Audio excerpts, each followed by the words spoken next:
All right, how's it going, family? Let me know if you could hear me.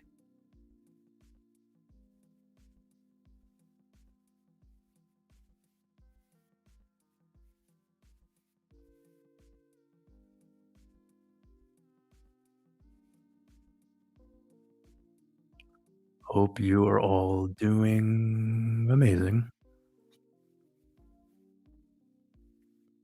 All right, got about 200 with us. Hope you're all having a beautiful Saturn day before the US election.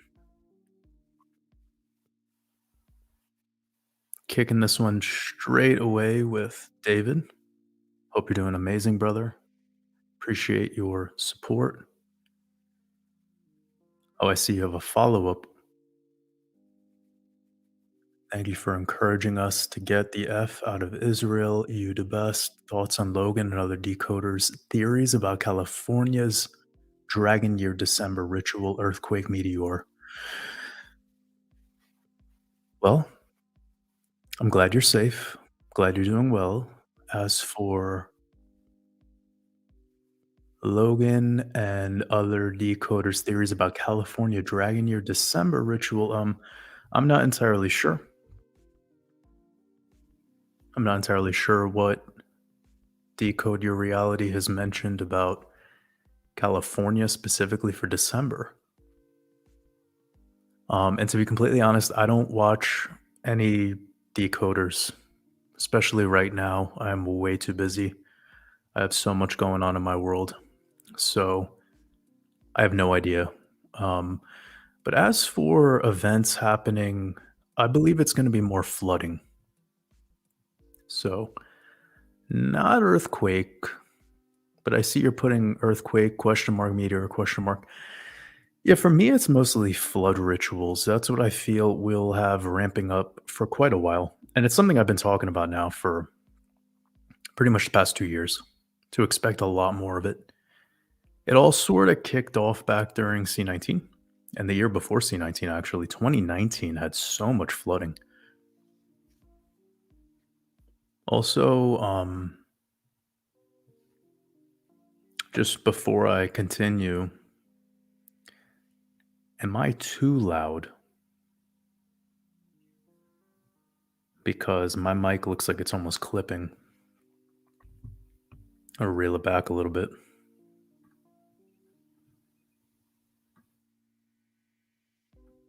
I don't want to be too spicy in the matrix.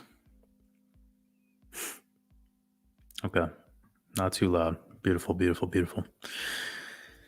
Well, David, I'm really grateful for all of your continued support.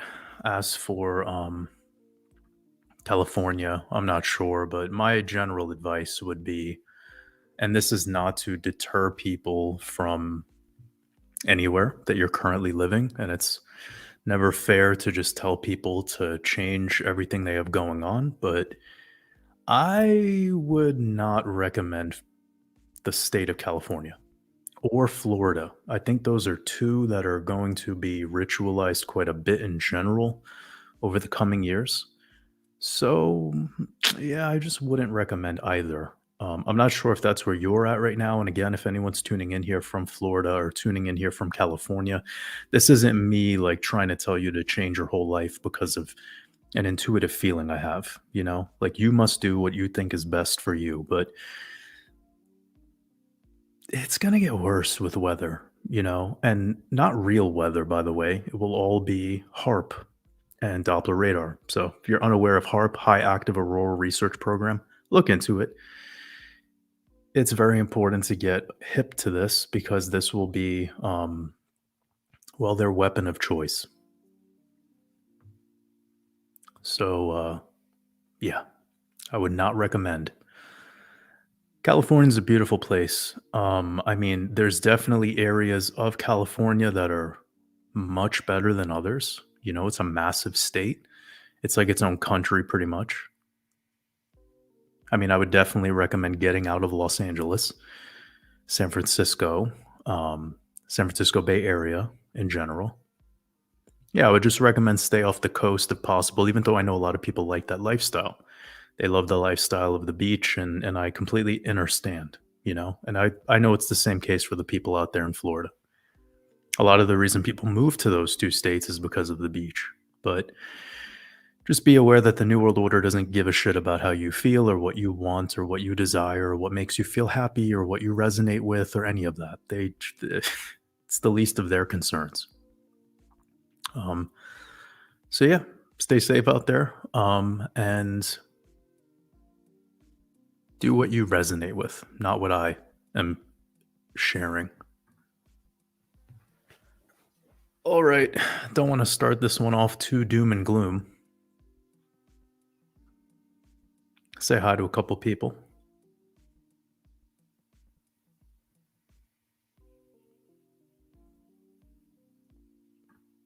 Jay, hope you're doing amazing. Happy man. Hope you're having an amazing weekend, brother. Dustin says, shout out to all the squirrels tuning in today. Did I miss the joke? We were talking about beavers last week. I'm not sure where squirrels are coming in. Joe, okay, what's going on here? Joe has a squirrel emoji. Rip peanut. What's that?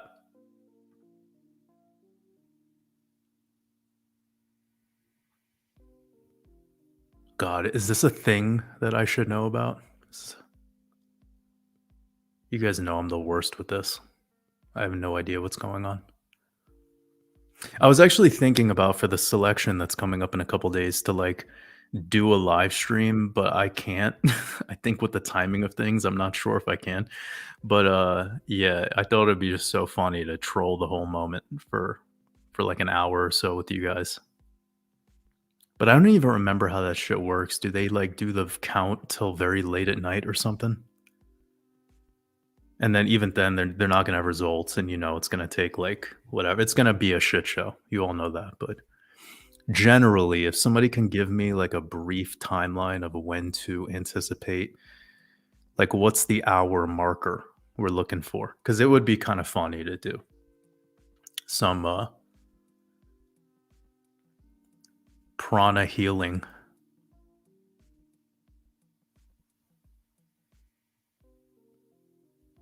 M. Thompson said, we looking at charts today or nah? Nah. We don't do that on Saturdays. It's a day off from that shit. It's time to be real people for once. And there's a million other YouTubers out there that drool over the charts every single day. So enjoy what they have to offer. They're probably much better than I am at TA anyways. That's not my purpose. That's not the impact that I will make on this earth. We have much bigger missions to accomplish here. Arash, I'm not sure if I'm saying your name right, but I appreciate you becoming a YouTube member. Hope you're having a beautiful weekend. Much love.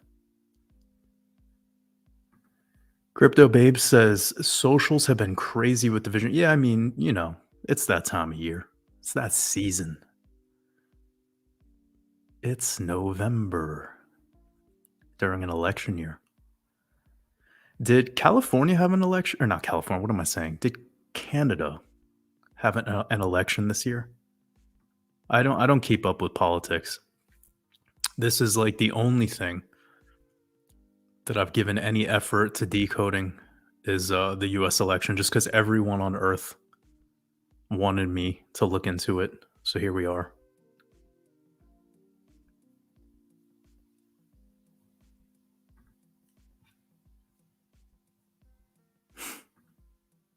And by the way, I get a lot of people asking about this election decode and my thoughts, and it's here. I thoroughly decoded this in the Black Moon Decoded. And I know a lot of people wanted to know some key scenarios to look out for, and one thing led to the next. I not only decoded this selection in a couple days, but even started getting into what the next Super Bowl will be, because I realized the pattern within the elections that have to do with the Super Bowls. It's wild. It's mind-blowing stuff, and I'm sure for people out there in Europe, if you were to decode your football, the real football, you'll probably find connections as well.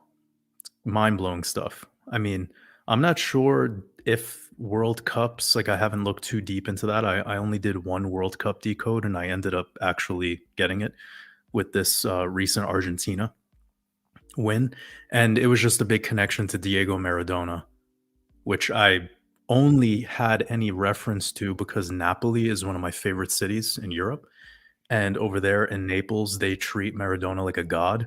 So I already knew about this character, and then I realized the archetype that's playing through Lionel Messi, through Leo, Messiah. This actually also connects back to the Dune movie in a very weird way, but save that for another time.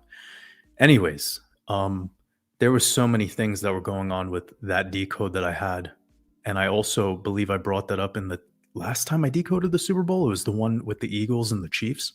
So I found so many patterns with these Super Bowls now to the point where it's clear. It's clear scripted event, 100% rigged sports. And this one that we've just had with the Chiefs and the 49ers, it's a million percent coded into this. Also consider the fact that when Joe Biden became president and won the last election against Trump that Trump lost, that was when the Chiefs and the 49ers had their first Super Bowl matchup against each other.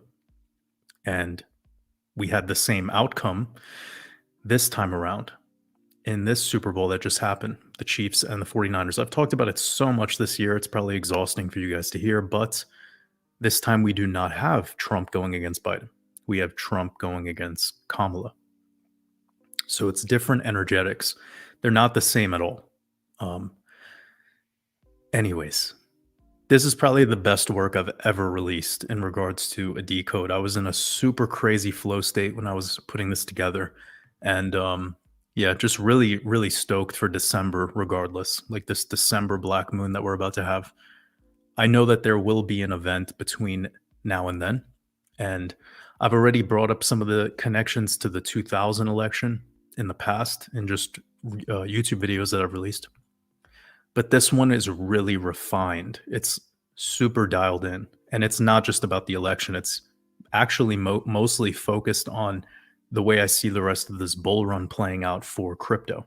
So if you guys are interested in that mostly, don't worry. That's what this decode is mostly about. It's about financial markets and decoding how not only Bitcoin's bull run will end, but I revealed some information about the upcoming alt season, which I know a lot of people care about.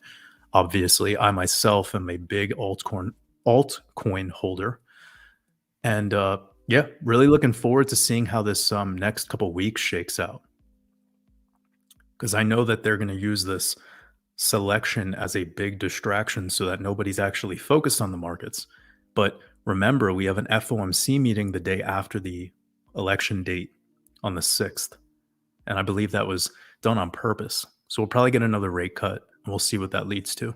But I don't want to talk about the markets too much today. I already have been working overtime to get that decode out, and it's available now at patreon.com/watersabove.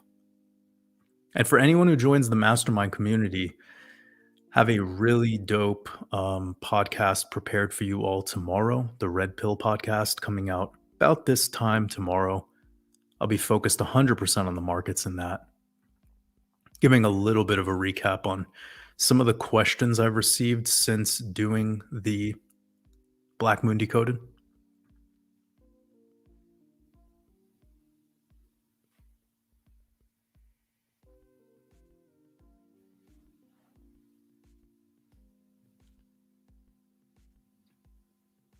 All right, everyone's saying that they could hear me very well. That's good.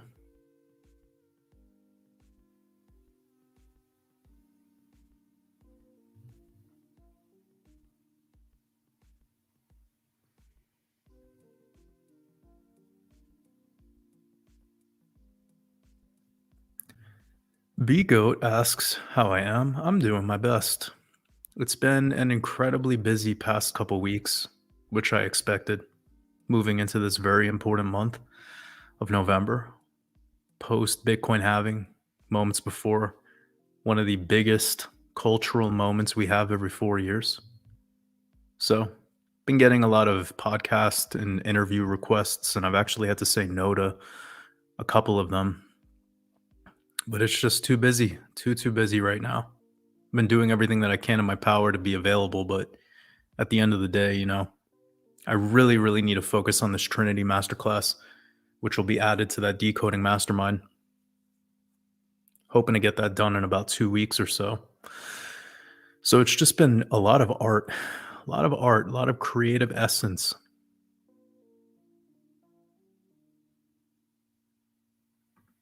Oh, I would like to answer this question. Llama Blah says, what's your thoughts on meme coins getting so popular in crypto? Let me go back to a tweet that I shared about this. One second. Let me find it. It's important.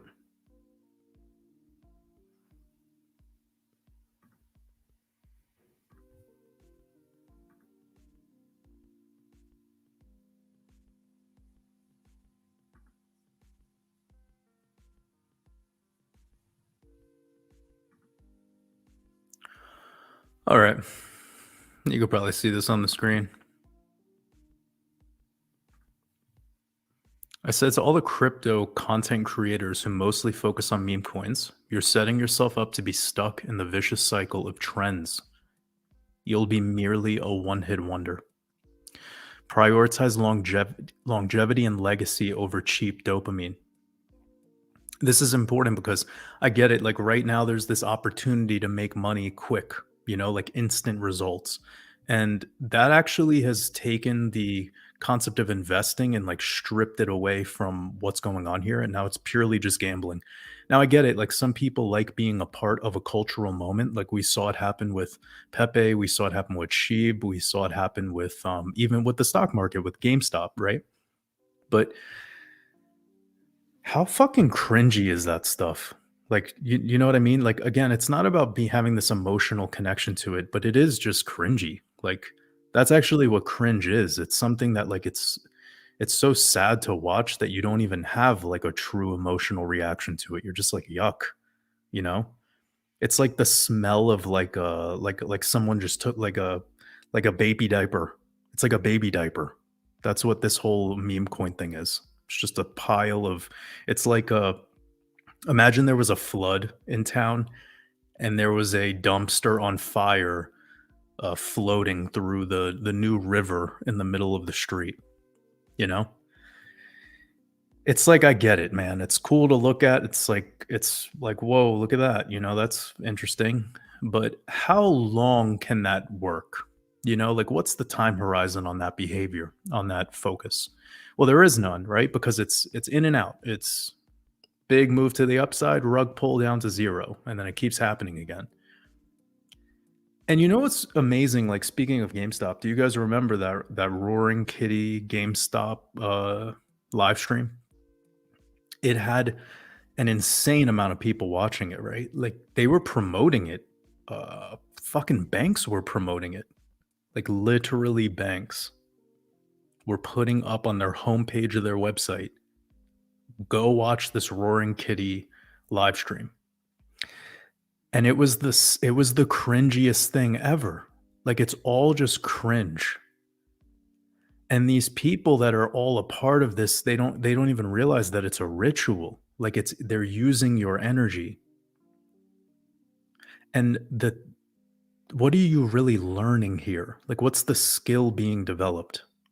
So I worry for people like who get caught up in these trends.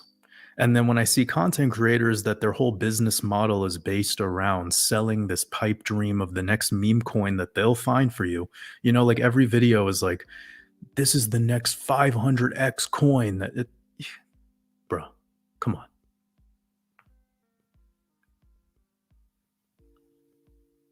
Like, seriously? So I just finished off this idea with create honorably, build honorably, earn honorably. I think that's an important thing for us all to digest because at this time right now, sure, there's a lot of quick money being made, there's a lot of quote unquote opportunities, But where like if I could speak on anything from a spiritual perspective, you got to realize that like you're not just earning money, guys. You're not just earning money. There's there's energy attached onto that money. Money is energy, all right? So like here's the thing, if you scam somebody, there's people out there that like literally their whole life is scamming. Inside of my own Discord, there's been people who've infiltrated and they've copied my profile picture, copy my name, and then they DM people all day trying to get somebody to, bite the bait. There every day that I wake up, there's somebody who makes a new Instagram that's a fake version of me. They do it with Twitter, they do it with every fucking platform. They're in the comments section of my YouTube videos commenting, telling people to message them on WhatsApp for some like trading service, and then 6 months later it's now a staking service, and it's like it's all just they're jumping ship from one thing that worked scamming people to the next thing that worked scamming people. But the thing they don't realize is all the money that they've earned from scamming people, this is going to torture their soul for the rest of their existence in a physical body.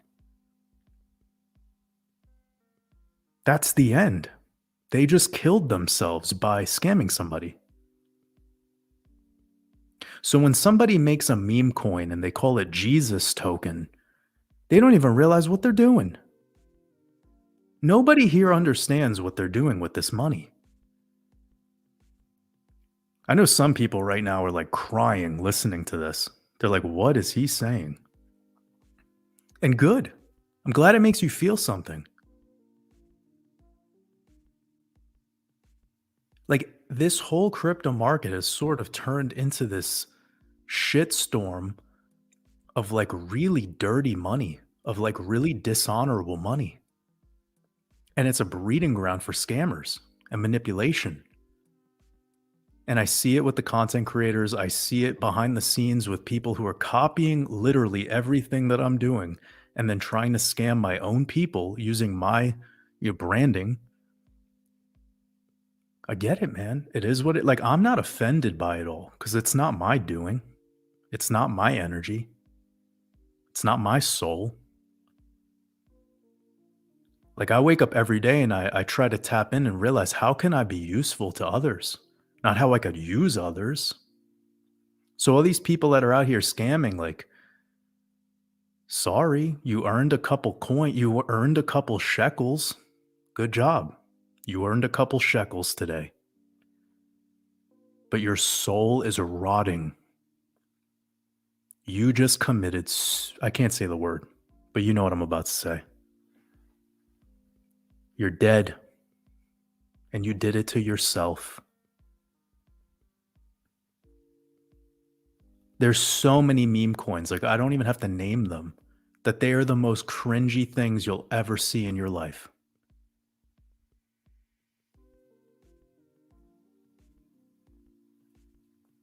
But hey, if that's what you want to do, if that's the game you want to play, then enjoy yourself. Have fun. But it's not the game that I want to play.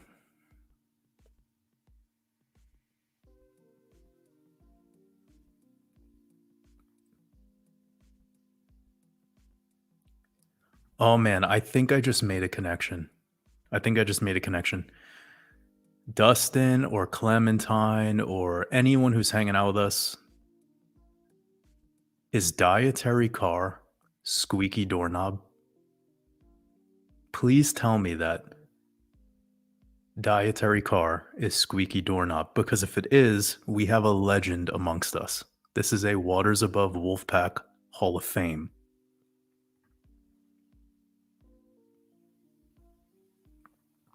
Anna, sending you lots of love. Hope you're doing amazing. Appreciate you. You said health and abundance to all and your families. Much gratitude for the amazing Black Moon Decode. Loving your latest work. Amazing creativity. I appreciate you. Sending lots of love. Hope you're doing amazing. Crypto Babe says, we had major flooding in Vancouver, Canada a few weeks ago. Really? I didn't hear about that. It's nuts. Yeah, there's gonna be a lot more of that. I don't know about Vancouver specifically, but there's gonna be a lot more of that. I was just talking with Logan recently, Decode Your Reality, and he was saying that Vancouver is like real rough when it comes to like homelessness and drug addicts, like kind of like having their own fentanyl crisis. I believe it's true. I just haven't been to Vancouver in any recent times, so I can't say for myself that it's the truth. But when I first visited, I thought it was a pretty cool city. It sucks to hear that this is happening to a lot of places now.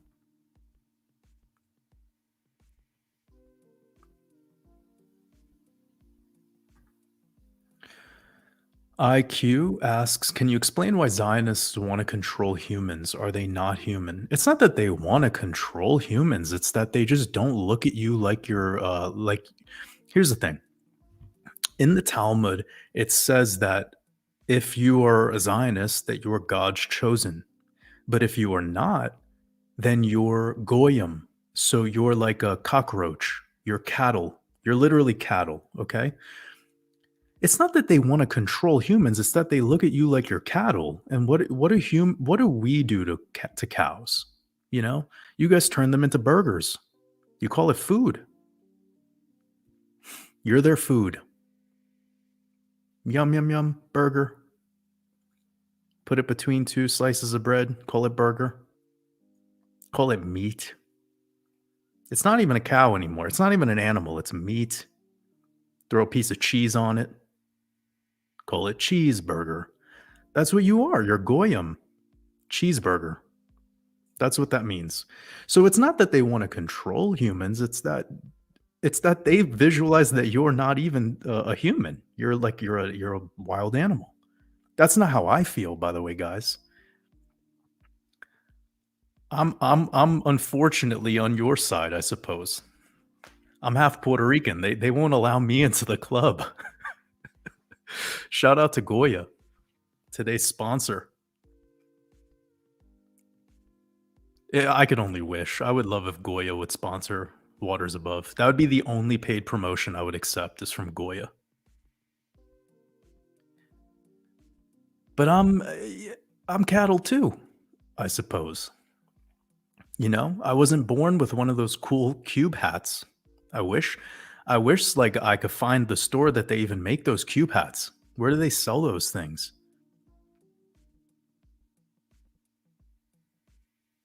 Maybe that could be the next meme coin somebody makes, the cube hat coin. Let me show you what the hell I'm talking about. Cube hat, Jewish cube hat. I don't even know what to call it.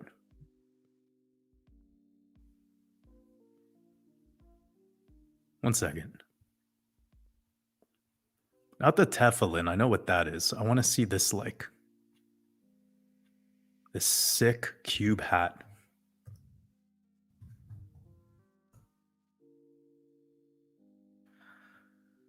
Shout out to all the cheeseburgers that are here with us today.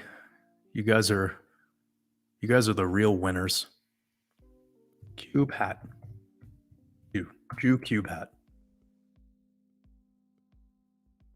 By the way, I have no issue with Jews. They're not the problem.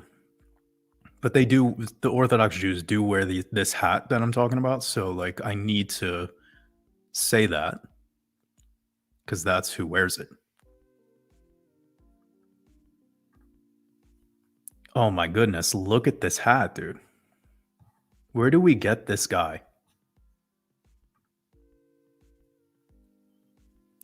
It looks like he has a furry birthday cake on his head.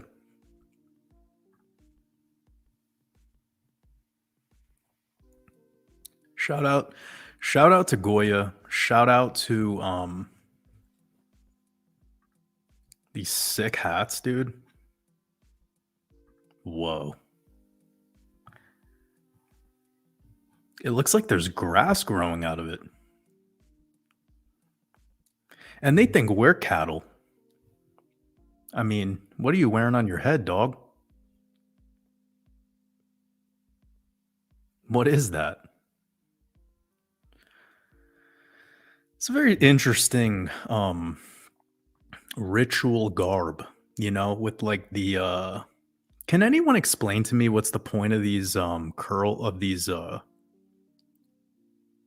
are they called? Sideburn locks or something? Dread sideburns? They're not dreaded, are they? That'd be sick, man. Who is that one like orthodox reggae hip hop artist? I forgot his name, but he had that cool song back in the day. Did he wear these cube hats too? Because this is pretty crazy hat. Does it balance easily on your head, or anyone know? Do we have any Hasidic Jews here with us? Can you guys help a brother out and answer the tough questions for me? I'm really trying to figure it. Man, this is an influential getup we have here. Like, I wouldn't be surprised if in a couple years Kanye West is dressing up like with this cube hat and he's gonna make it cool.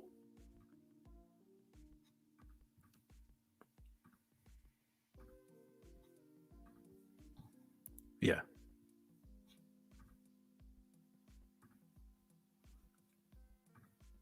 That's it right there. These two guys think that you are a living cheeseburger and your whole existence is no different than a cattle.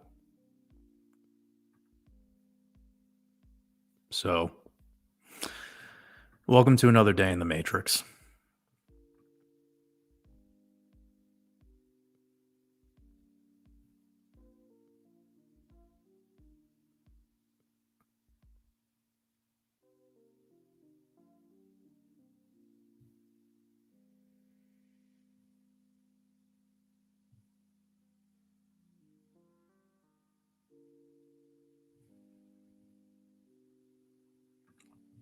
G Dragon X says nothing's gonna happen in the country of California.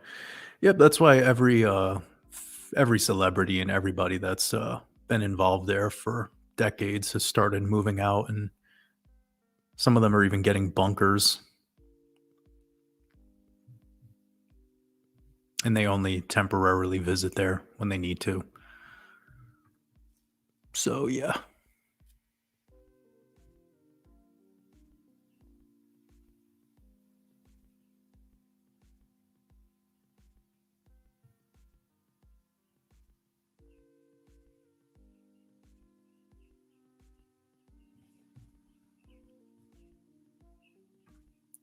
Belly Chavez says the squirrel that got killed. What squirrel? Why are people worried about? Why are people concerned about that right now?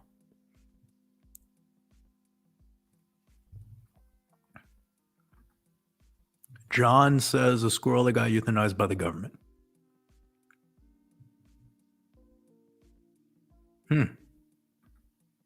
Is that really like? Is that the news right now? Is that where we're at as a species? We're sick and tired of hearing about drone bombings in you know, in Iran or whatever. Let's talk about the squirrel today.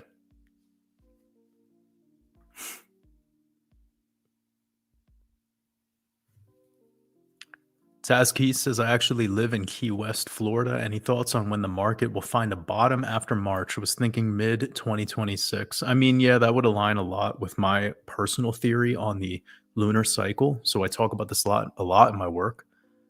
How there's a sequence of lunar eclipses that are starting in a particular Gregorian year, and it's typically a 2.5 year cycle. And we're going to be moving into it actually this upcoming March of 2025. But the question is when the bottom will be in. And it would make a lot of sense that it would be in the lunar eclipses of 2026. So it's tough to be so direct about this in advance because, again, I might not be answering the question for everything simultaneously. I think Bitcoin will continue to follow this, but like altcoins, I don't see being the same anymore. We still have a lot of coins that topped in 2018 that never went on to new all-time highs in 2021. A couple of them are actually like within the top 20 market cap. So when I answer this question, it's like, what am I answering it to? Am I answering it to Bitcoin, or am I answering it to some, like, to the hex community? You know what I'm saying? Like, I need some context here. I do appreciate your super chat, and I usually do not accept. I don't want to do super chats for crypto related questions, but I know you're a Wolfpack OG, and I want to be, as helpful as I possibly can. But in regards to answering the question, I do need some context, because it's like, are we talking about the stock market? Are we talking about the tech sector? Are we talking about Bitcoin? Are we talking about, like, we need something to mention, like what will be bottoming? Because I think Bitcoin is going to continue to follow its cyclical kind of, yeah, thing. And the lunar eclipses of 2026 would make the most sense.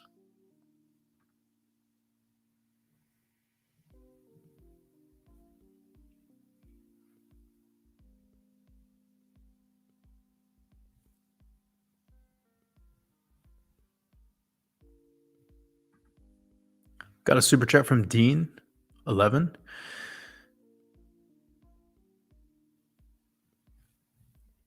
You said you always speak about open your heart. How do you open your heart? PS, MMC and DMC courses are great. I appreciate you. Yeah, I'll have that trendy masterclass out very soon in regards to the decoding mastermind.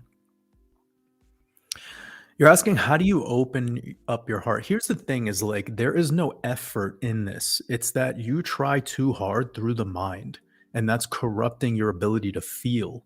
So you're an emotional being. And I'm not speaking directly at you, Dean. I'm just saying in general. This is the kind of the human experience right now on this planet. We are dislocated from the relationship we have with anything, and then we call our partners or our mothers or our fathers or our children or whatever, we call those the relationships, but then you've not even realized the relationships that you have with everything else. Okay, like, for instance, Dean, do you cook food? I'm not sure. I mean, maybe your wife does or whatever, but when you cook food or when you prepare food, do you actually, like, put energy into it, or are you just doing it to get through the moment to then have calories to consume? Like, but when a chef is cooking the food, they're in love with the process. They're pouring so much prana into every little thing they do. Like, when you're cutting onions and crying, you're bitching and moaning about how you're crying. But when somebody who loves to cook is cutting the onions, they're like stoked to be cutting a fucking onion. And every time they cut, they're doing it in a way where they get better and better at the skill of chopping and knife skills. And they're always looking to refine more and more and more so that they're excellent at that. And that they develop this relationship with not only the knife, but with the cutting board and with everything else that they're managing. You understand? And that's the difference. And I'm not here trying to tell everyone that, like, everything you do needs to be that way, but fuck, you all have to eat, right? And everyone, when they eat right now, they're like, I'm eating protein, I'm eating calories, I'm eating fats and carbohydrate. No, you are not. You're not. You're not. Stop that way of thinking. It's destroying us. Because calories, carbohydrate, protein, fiber, all of that is the mind. You are not even at your heart. There is no heart to open, Dean. Just go there.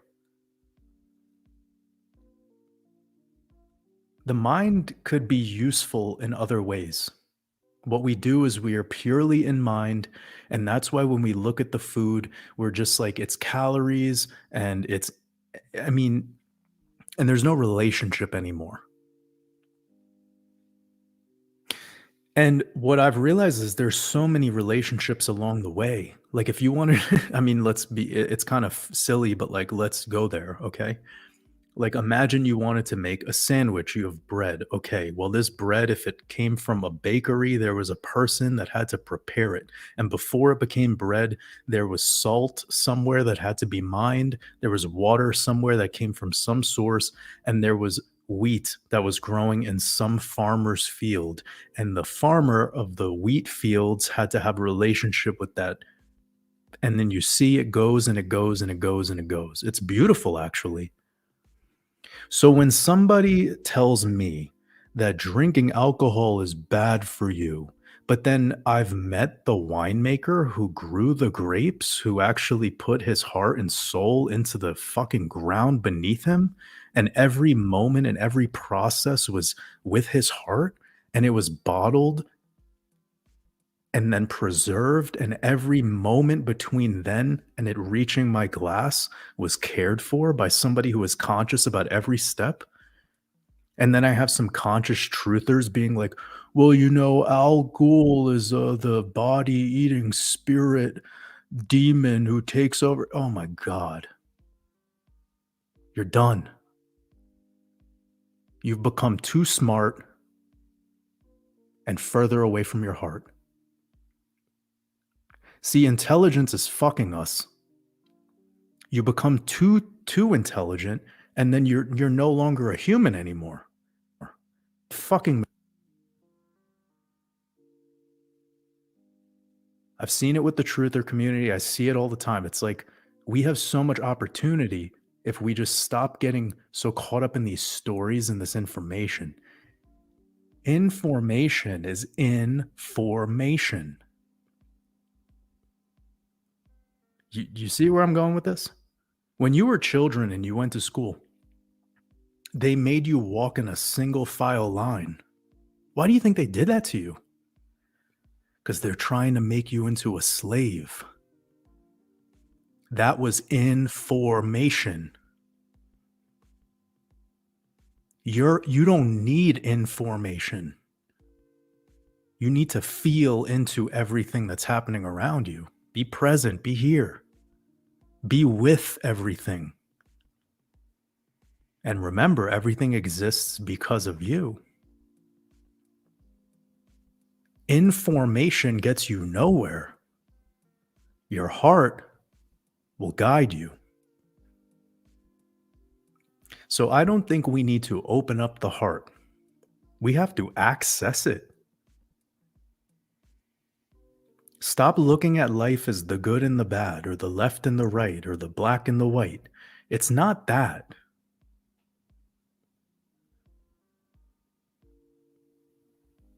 It's just not. But that's what we're under as a species. So perhaps this resonates with you.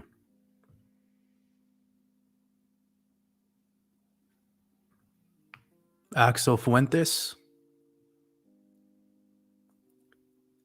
appreciate your super chat. Hope you're having a beautiful weekend. You said I showed you my M&A mentor, Ken Mack, your work. Excuse me. I showed my M&A mentor, Ken Mack, your work. He absolutely loves it. He's worked within JV. It looks like magnetism really attracts. Can't wait to one day have a combo with you, brother. Oh, I've heard of Ken Mack, but only through Coach JV. But I've never spoken to him, and I've never actually seen anything he's done or anything of that nature. So it's dope to hear that he vibes with what I got going on. I do believe he's a finance guy. I'm not sure if directly with crypto, or I'm sure crypto is a part of his wealth plan or investment thesis, but I just do not know who Ken Mack is. But of course, I'm really honored that others out there are vibing with what I have going on over here. It's not easy to make it here and resonate, you know? It's a steamy sauna. Rob G, I appreciate you. You said happy Saturn day. During my dry fast, do you do it when the moon aligns with your tropical date or sidereal sign, or in my case, Ophiuchus, December 3rd? That's a good question. I don't really do this personally. It might be shocking to some people, but it's funny that you ask, because I'm going to be doing a dry fast tomorrow. Today I'm doing pretty much mostly fruit juice and fruit, and tomorrow I'm going to start a dry fast. But I have to admit, I'm not a big fan of this whole like planning for the moon sign thing, like, I do feel it has its merits, and it, like, for some people who are newer to the game, I think it would be a good guideline, you know what I'm saying? And I'm not trying to deter anyone from it, but I'm just a very free-spirited person, and I'd rather not have those boundaries, and I think that although astrology is incredibly powerful, I don't want astrology to rule me that way. You know, I want my awareness to be in relationship. Does that make sense? Because it comes back to what I was just saying before. Like, we know a lot about, and I'm speaking not egoically, I'm just trying to say in general, across the board, when it comes to information and data and awareness and knowledge and gnosis and wisdom and yada, yada, yada. Yeah, we probably as a community have a lot more of an open mind, right? So when information comes across us, we have the ability to rip it into a million pieces and have fun. We're able to smack the pinata open and, you know, enjoy it. Whilst most people can't do that. They rather have other people think for them.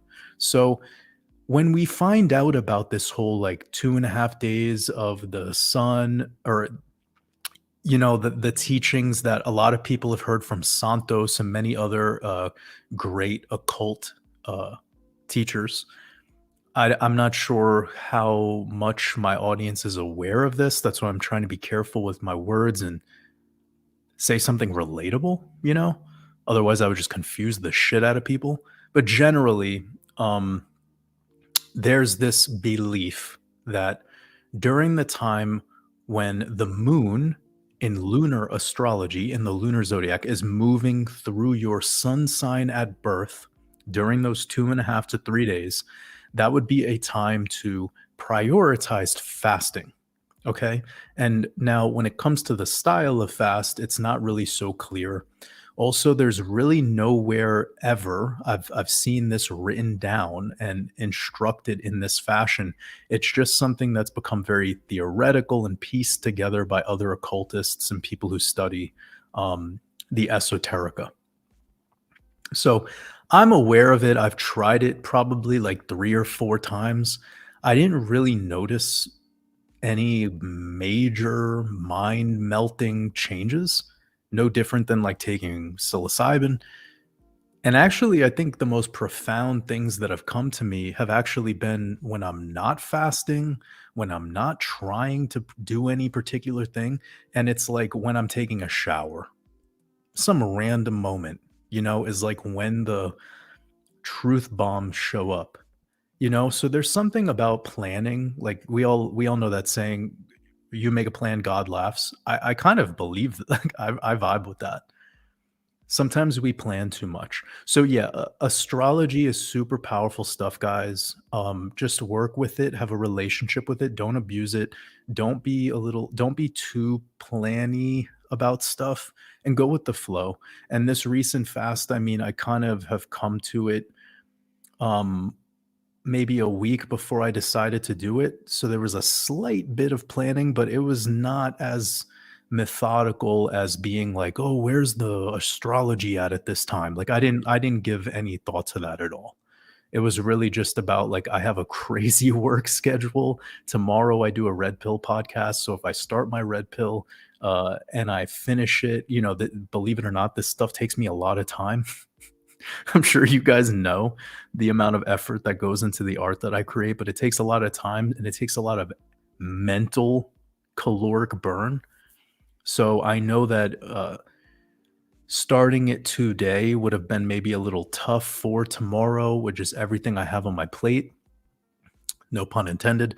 So it made sense for me to just align it this way where I get a lot of heavy work done tomorrow, and that sets me up for day 2 on the moon day, and I'll be all good in the hood, you know? And for some people, it's like 30 hours in, they start to feel some serious symptoms, detox symptoms. For some people, it's after 2 days. For some people, by day 2, they feel like no appetite at all, and they could like push it to day 3. You know, it just depends. But I'm not the biggest proponent of getting super planned around that particular thing. And the fact that you're asking me this means that at one time I might have insinuated such a thing. And I'm it's not that I'm taking it back, because Not, just because I don't put so much emphasis on it today doesn't mean that I wouldn't utilize it and apply it given the situation. So I'll give you one situation where I would try this and I would be a little bit more serious about this. Um, I'm not going to give any names out of respect for those who support me, but at one time, about maybe 2 years ago, somebody that was a supporter of mine was really trying so hard to get pregnant and she couldn't. um, and this was something that I knew has worked for another client of mine. So I had success with this before. And this client, the new client, was like, I need help. I don't know what to do. Like, our diet is super dialed in. We're not like heavy drinkers. We have like a glass of wine occasionally, but it's just not happening. So I came up with a protocol for both of them to do this fast, sequenced around her ovulation, and it fucking worked. And it like was pretty amazing. You know, I felt I don't know if they have had well, obviously they must have had the kid. I don't know if they're still following my work or not. I haven't heard back, but I only got the follow-up of maybe 2 or 3 months after, because I don't think they tried it right away. And then after that, I just yeah, I haven't heard. So it's been about a couple, maybe a year. But fuck, I mean, if they went ahead and had a kid, then that's insane. Because it's like, what does crypto even matter anymore? Like, this is pretty wild, right? I would be honored. But anyways, that would be a situation where it's like, okay, well, let's try this. But if you're like just living your normal life and everything's good in the hood and like you're active, taking care of yourself, you're eating pretty clean, then I don't think you need to get so serious and planned about it. I would just go with the flow. Like, if you're feeling like shit and you're feeling like you could benefit from a little reset, then I would go with the dry fast. Um, Now, if you're somebody who has never done any dry fast before, then this might be very radical information for you. And I'm not telling you to just jump into a dry fast tomorrow. Like, educate yourself, learn more about it. And as for answering the direct question for you, Rob, now that I've laid out a lot of that groundwork, um, it's up to you, bro. I would try both. You have 12 to 13 times a year to try this. So you have plenty of room to experiment, bro. That would be my answer. I would say do it every month and just switch off. Do it 1 month on your tropical dates, do it the next month on your sidereal, do it and then keep going. You know, just do it all, because ultimately you're going to get the amazing health benefits of the dry fast, and then on top of that, you're able to test and get results like any experiment. But this stuff is just all at the end of the day an experiment. There's nothing proven, and it's all very theoretical. And I do believe that it has its merits, but I think too many people are giving power to the astrology, and it's actually just the dry fast that's giving you the results. Guys, when you're in a 2.5 day dry fast, you become so calm, you become so chill. Your frequency allows for new information to show up without even this whole dormant cell activation thing that's being promised to people by the 3 day fast during the time where the moon is in your sun sign, you know? Oh, and last, I do need to say this, and it's in no disrespect to anyone, but I've met people who've practiced doing this fast during those particular days, and they're belligerent. They say awful things about other people. They're incredibly judgmental. I mean, this fast ain't changing you. It ain't going to make you change. And it's the same thing. I met people who've done all these ayahuasca retreats, have hung out with all these shaman, this, that, and third, and they've been feeling lost. They've had no real epiphanous moments. Yet again, judgmental, belligerent, and falling for things in the system. So these things are not a cure all, okay? You got to do deeper work, which typically requires you to be vulnerable. for you to admit things or to face things that you've been avoiding. And typically that's what those things create for people. So again, it's just all coming back to the same thing. There's no particular magic in the the thing itself.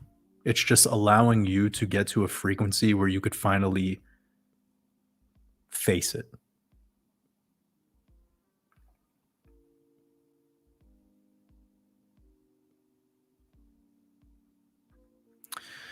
Rob asks, is this place about XRP? No.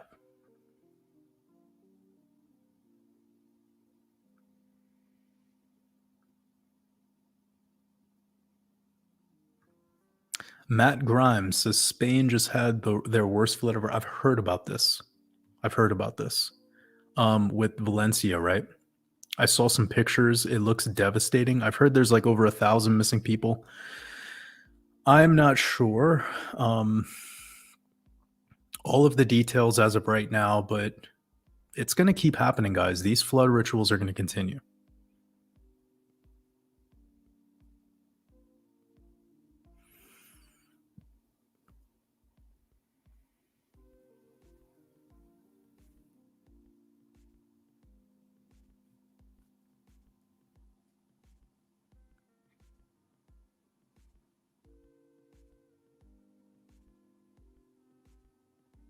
Oh my God, I never made that connection to Goya. Yo, it's all an illusion. Fist bump.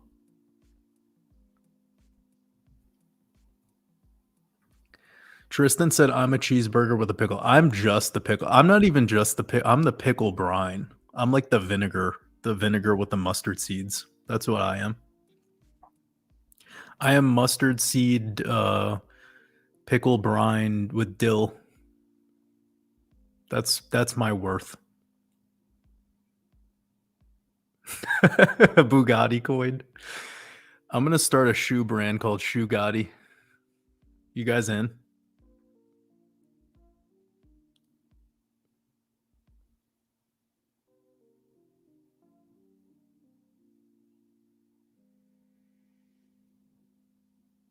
No way. Astro Magnus said that's fox hair. Are you for real? They made these hats out of fox hair? Why though? Servando Estrada.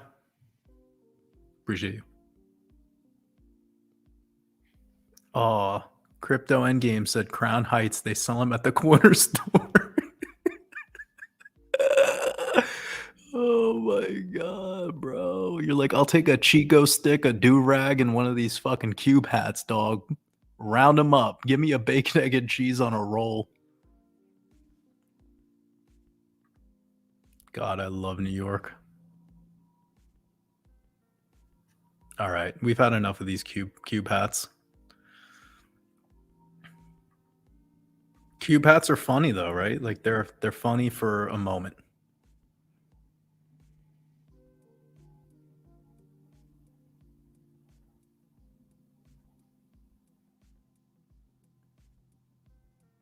All right, I'm behind on this chat. I'm gonna get to where I gotta be. It's been a fun hour. It's been a fun hour in the Matrix.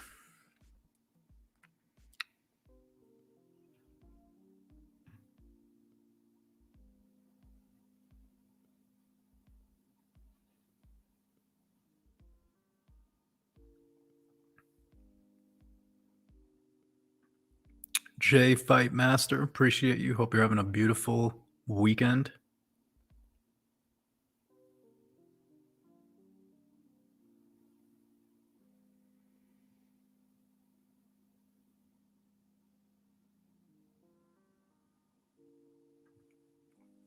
This is good. Astro Magnus says, how dare you use the God in vain? You said this has become worthless.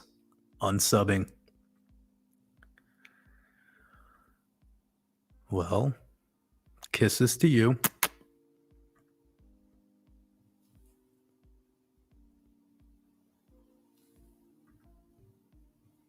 Got a super chat from E. coli.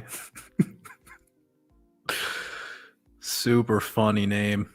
But I didn't see any follow-up questions, so I appreciate you. If I see anything show up, I will definitely get to it.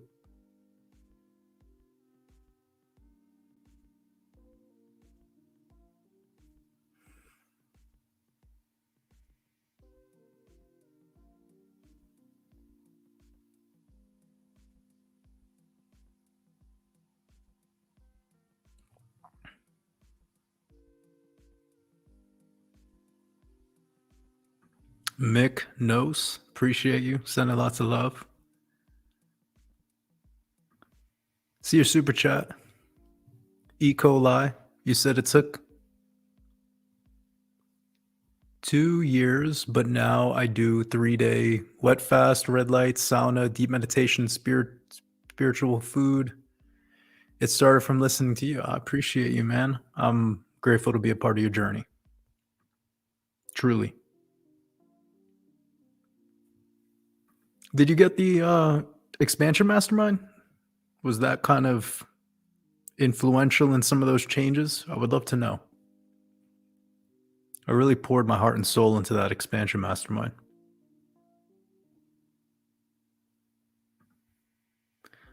Tayano Moon says, Jordan, this is the most beautiful way to describe our relationship with food. Food is energy. We are energy. Thank you. I appreciate you. Yeah, I mean, I don't think people want to realize that there's a relationship going on with everything. You know, the water you drink, your iPhone. You know, I think people probably have a closer relationship with their iPhone than they do with their friends and family, and they don't even realize it.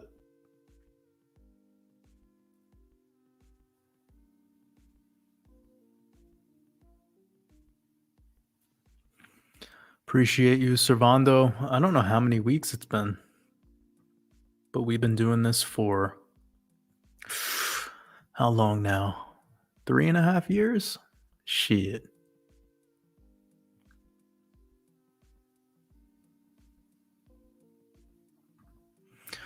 Oh, snap. Kyle Hansen says, Jordan, it's your old Mormon friend from Utah. Great news. I left the cult. Thought you'd be proud. Yo, shout out to Kyle. Shout out to the Mormons. Shout out to Utah. Shout out to leaving cults. Shout out to who's the creep that like is in jail right now? The FLDS guy. Definitely no shouts out to him. But anyways, Kyle, it's all love, brother. Like, I mean, let's be straight shooters here. You know how many people that I know that are in the XRP cult?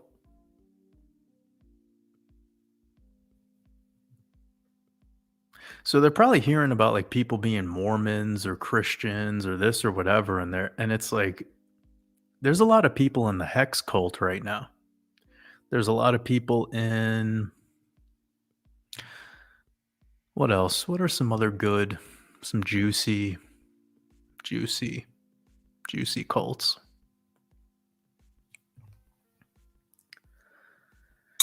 Anyways, that's not what this is supposed to be about. This is about you, Kyle. Kyle, congratulations. I hope you and your family are still in contact. I'm being serious right now, by the way.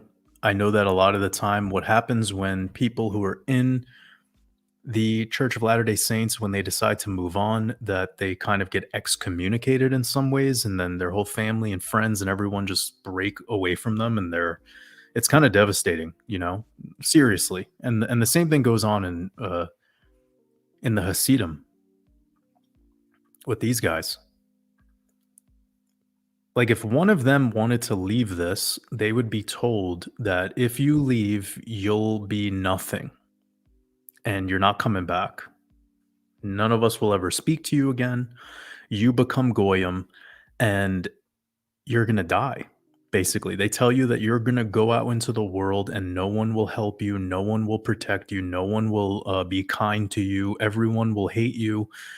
You'll never get a job, you'll never get any opportunities. Like, basically, they just make you feel like so insecure in every single, facet.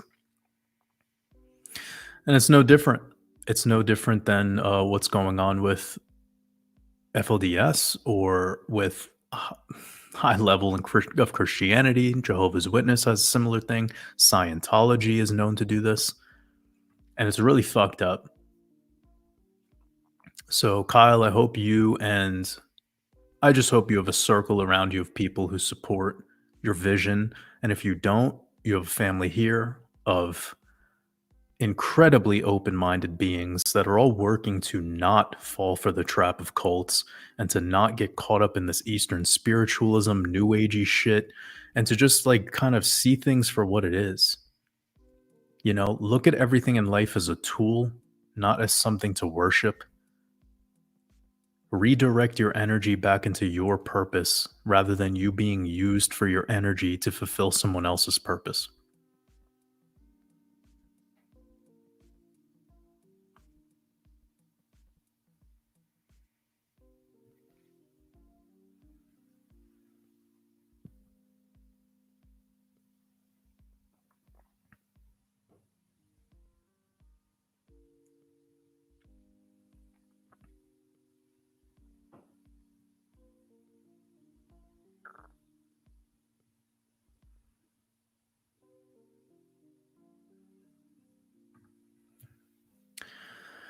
Lane, I'm not sure if you are listening with headphones right now. I hope you're alone. You asked, my partner eats at Wendy's and McDonald's. Should I just be okay with that? I consider that to be highly toxic food. Oof. Well, it's a very reasonable question. I believe you already know the answer, though, right? If this is concerning you enough to bring up, then that means it's bothering you, right? Probably at a level that is quite important. Although I understand in relationships, everyone's making a compromise to make that experiment work out, right? Now, we all know that that type of fast food is designed to kill you, right? It's like the best way to kill off the species would not be with a jab or be with bullets. It would be with the food that they eat and make the choice to eat, right? People gladly drive their car up to the drive-through of a McDonald's, put the money in the hand of the person who then gives them the food, and then they eat it, and then they are like, that was normal, right? Like it's so normalized to eat those sorts of things to the point where if you have an issue with someone else doing it, it's like you're the weirdo, even though everyone knows that it's toxic food. Even the people that eat it probably know that. But where's your relationship? Are you pure blown experiment or is there some relationship there? Because when you're in a true relationship, then the other person will realize that their existence is valuable to you. Therefore, they wouldn't continue to put poison in their body because they look at themselves as an extension of your existence. And that's how all people are made. Because feminine polarity meets masculine polarity, they come together. We have the generative principle, and boom, Eros is born. Baby Cupid. But all jokes aside, I mean, obviously, if somebody consumes this type of food, they don't really value themselves. They don't value their own life. And then you have to ask yourself, like, do you value your life? Maybe you value their life more than they value theirs.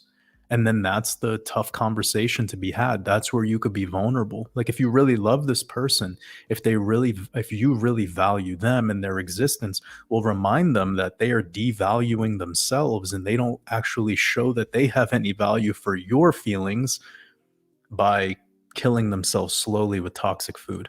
And now this is an incredibly divisive thing for me to say, right? Like I get it. I'm not trying to be the marriage counselor here or the therapist, like by no means, but it's just pretty basic arithmetic. Human plus dehydrating adrenochrome laden food equals death. So, I mean, it is what it is. To be honest, straight shooters in this boiling hot sauna, someone has to say it. So, yeah, I think you need to check in with your feelings versus your emotions. And if you yourself exemplify eating food that's pure, that is healthy for you, um, maybe it's an opportunity for you to be vulnerable with them and say, I will help you with this transition of moving on from those toxic, poisonous foods. Because if you really love somebody, you'll put in the work, you'll put in the effort to work with them to make those changes. But I'm by no means telling you that you have to put the backpack on and carry all the weight. The responsibility at the end of the day is on him. But then, that's going to be the never ending story. Because if they don't want to change, then you're just always going to want them to change. And therefore, there's no relationship. There's just two ongoing experiments. And yeah, you kind of answer your question for yourself. But I don't think anybody should be okay with anything when it comes to the slow decay of the human experience. I think that we should be here to encourage and inspire greatness in everyone that we cross paths with. That's what I'm here to do. So I'm not also saying that anyone has to be like me, but I know what I'm here. I know what my purpose is. So I feel that if I embrace life and value of life over the value of death, then my beingness will be the light that shines on those dark spots. And perhaps that's an opportunity for you as well.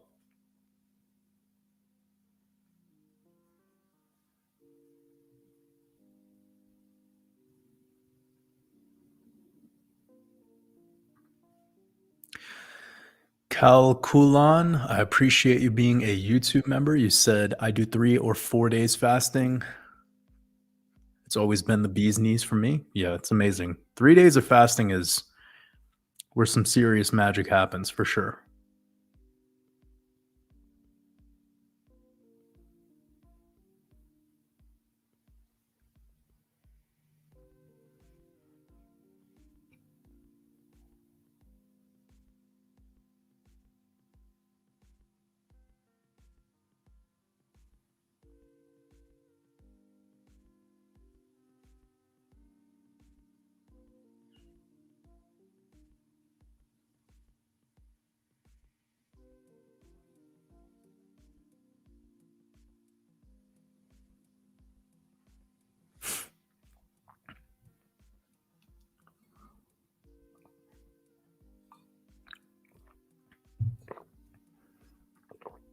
Much love, Kyle.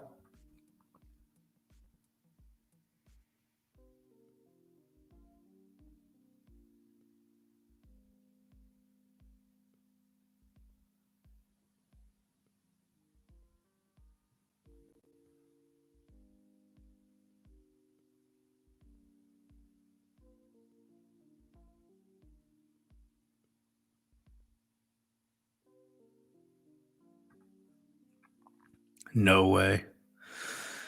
I think Dustin just confirmed. I'm so happy right now. Dietary car is in fact squeaky doorknob.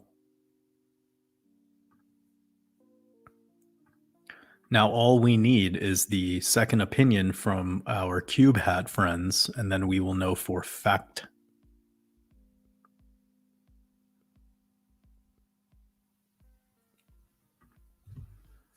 Lane says, we're not married. I told him I need a break from him. Life is getting better without him. The food was only one issue. Okay.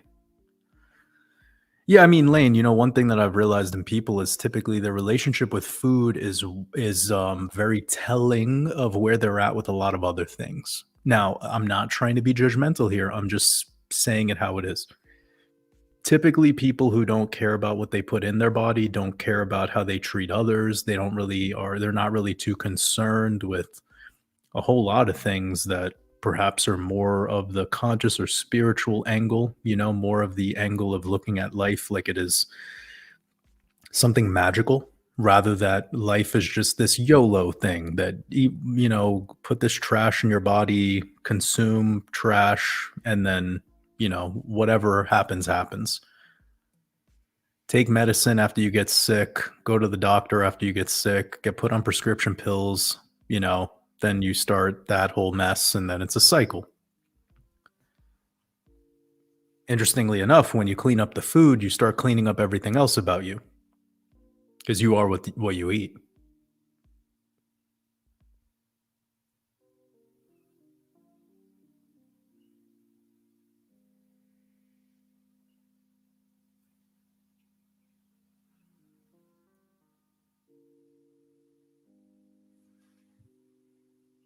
No way. You can get these hats on Amazon? I thought you would have to like go to some like rabbi, convention center or something.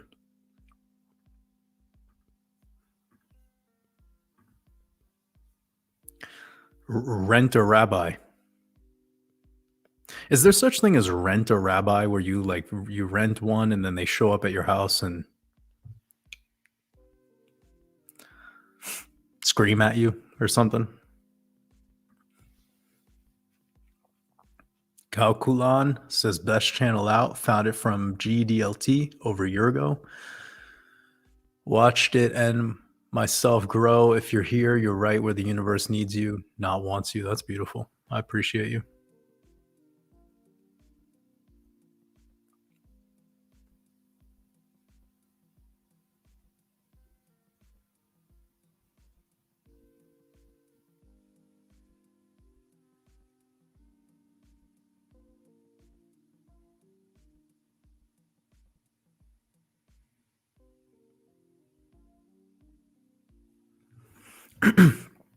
This is a really good question. Lane has a follow up saying, I bought up the food because I was a little confused about how you implied alcohol is okay. How can alcohol be okay, but not fast food? Well, that's the thing, Lane. Like,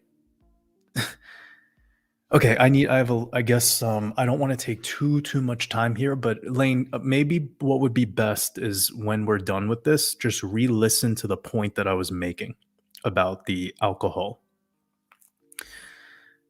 You know how fast food is created, right? It's in a factory farm, and the animals, like a burger for McDonald's is from a cow that is being jacked up with antibiotics and pumped with corn. It doesn't ever touch grass. And when it's slaughtered, it's bolt gunned in the skull and then hung upside down. Its throat is slit, the blood drains out, and then that becomes what you call food.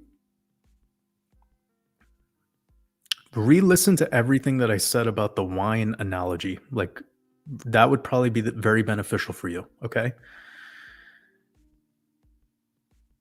When all of the food is made with fear and death and destruction and hate and killing and murder and all of this type of war energy, well, that's what becomes the food that you consume.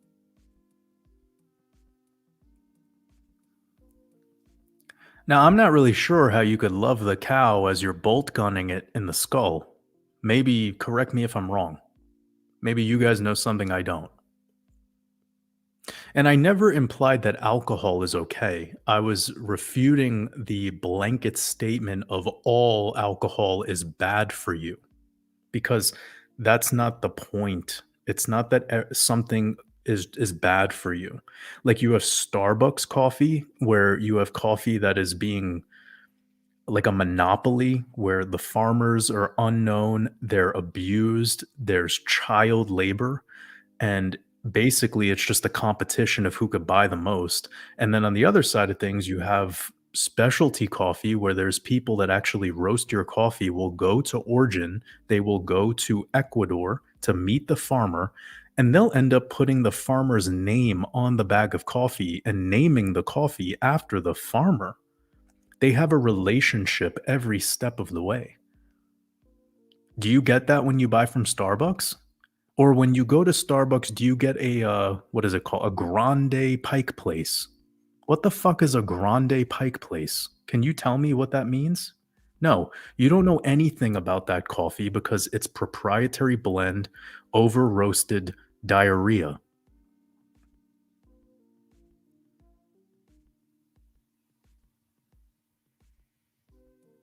You have no idea the processing method. You don't know anything about it. There's no relationship. It's just product. Product for consumers. There's no art. Just marketing, product consumption, marketing, product consumption, marketing, that's what McDonald's is. There is no connection between McDonald's and what we were saying before about the wine farmer who has his own vineyard and is able to connect with the soil generationally. Like, there's some people that have in France some vineyards where it's like 10, 15 generations, just family always dealing with the same soils. It's amazing.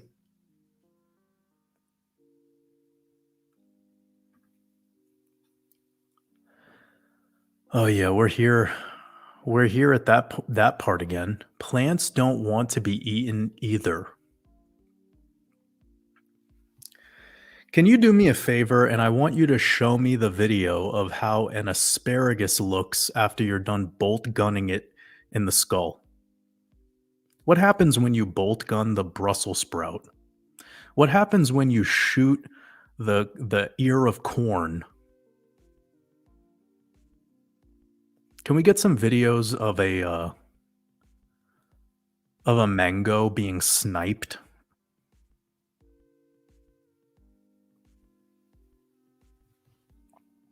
I love when stupid shit is said because then it's like it just makes everything like come back into perspective for me of the human condition.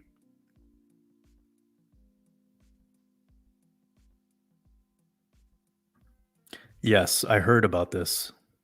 Kim Kardashian was a reptilian for Halloween. I'm sure there's a picture of that somewhere. I saw one scrolling through X.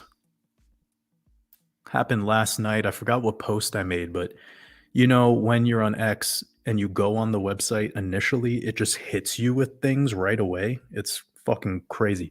So, like, I'll go there, I post something, and then the explore feed immediately shows me content. Like, it's not even that I'm scrolling, it's just putting it in front of my face.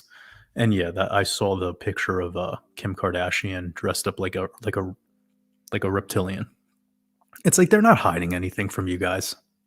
They're not hiding anything.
Axel, in regards to oxalates, I think it's very common for every year, every 2 years, you're going to hear about something that's been isolated in the food that's bad for you. It's so normal in scientism. And what happens is once you isolate something, you're no longer looking at the whole anymore. You've disregarded it as an organism, as a holistic concept, and you've just isolated, right? This is one of the most dangerous ways of the mind of man is we look at everything more and more separate. we break it down to the quark. When the atom isn't good enough, it's become even more smaller and smaller and smaller and smaller until it's left in a billion pieces and we're further away from the whole.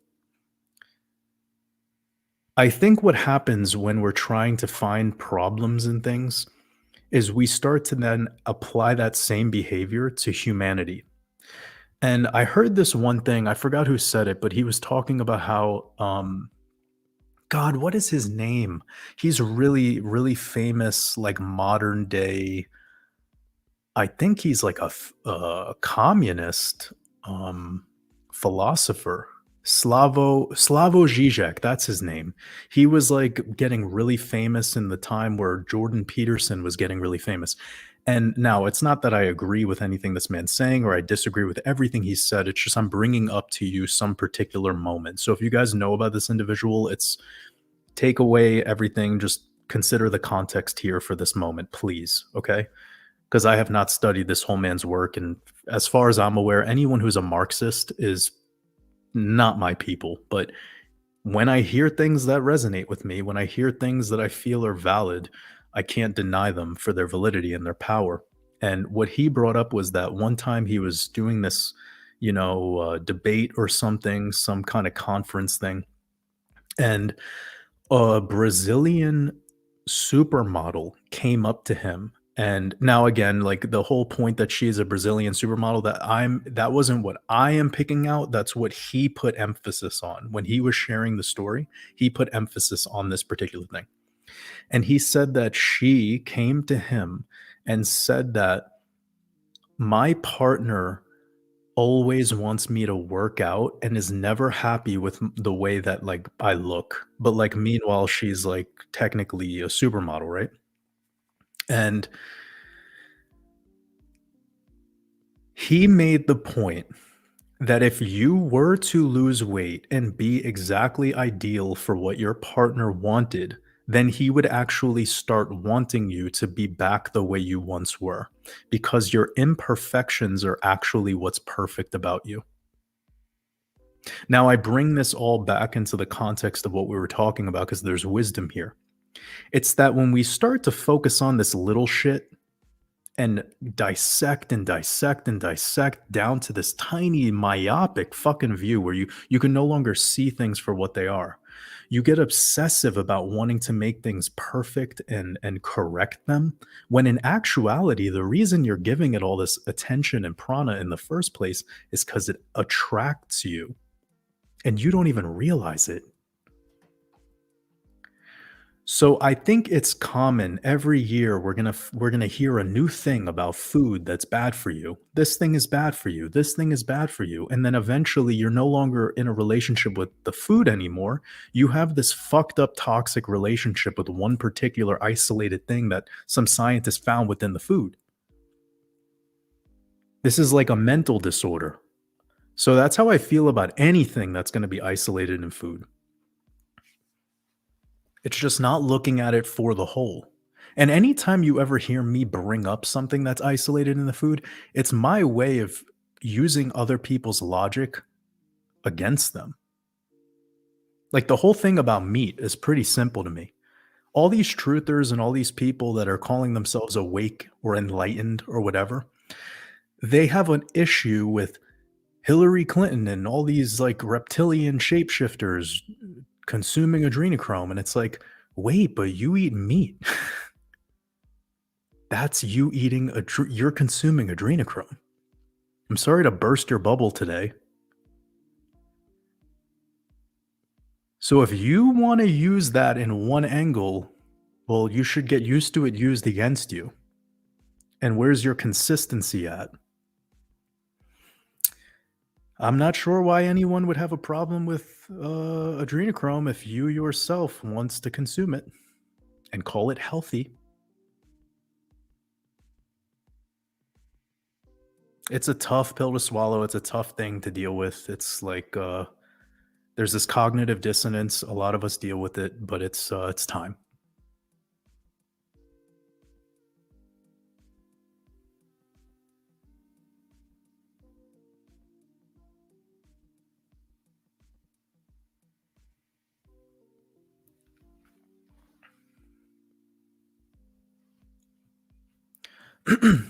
Donna Harper, hope you're having an amazing weekend. The reason why you don't have particular foods available where you are living and in regards to England is not because of your shitty weather. It's because of a globalist regime that controls and owns your food system. That's why.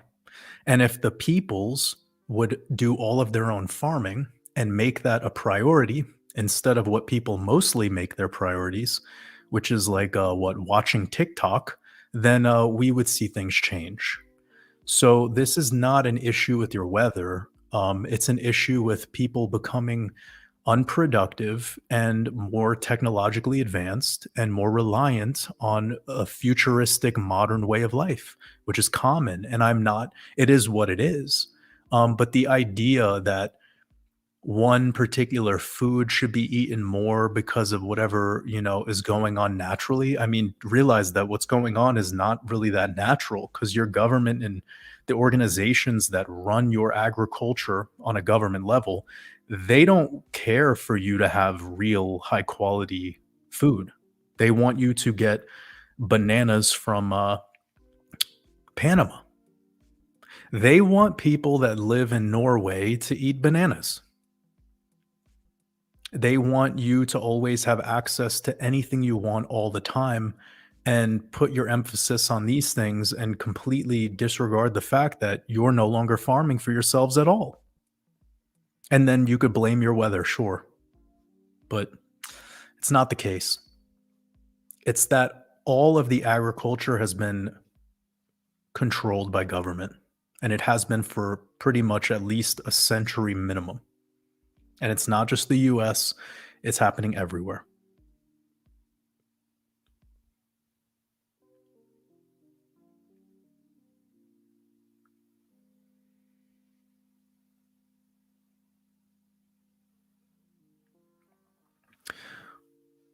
Deacon Bean Cooter.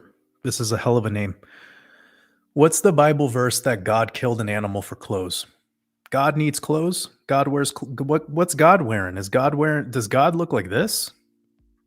Is God dressing up with the cube hat and the curls? Does God have a six pack, like washboard abs? What clothes does God need? I want to find that Bible verse. In thy beginning, I was cold, I was chilly, walking through the streets of Manhattan. So I put on a furry cube hat because I'm God and I have a body and I'm cold. Brr.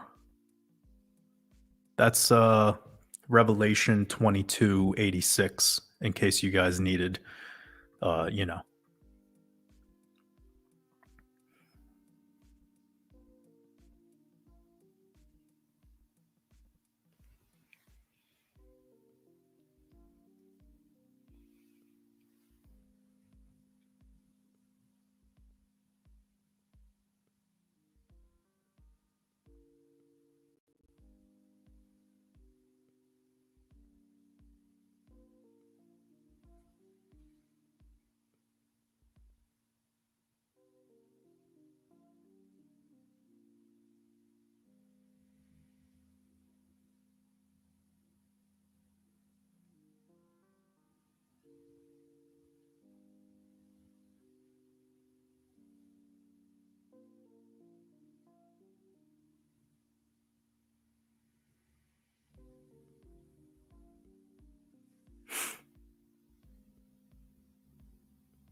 Charles, have you ever studied a lion's digestive system? Have you ever looked at the way a lion's jaw opens up or their teeth? You know that a lion has a very, very, very short digestive tract, right? And a humans can effectively fill up an entire full-size tennis court When we compare ourselves to other animals, this is a very fascinating performance of human mental gymnastics. Because somebody who is typing on a computer right now is trying to create some similarities with an animal that licks its own asshole after it's done using the bathroom. An animal that sleeps a majority of the day because it is dealing with so much digestive burden that it barely has any energy.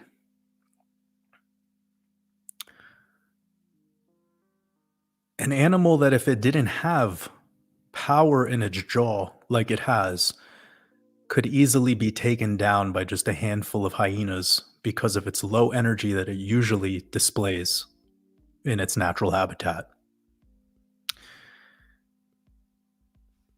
An animal that effectively does 3 tasks every day: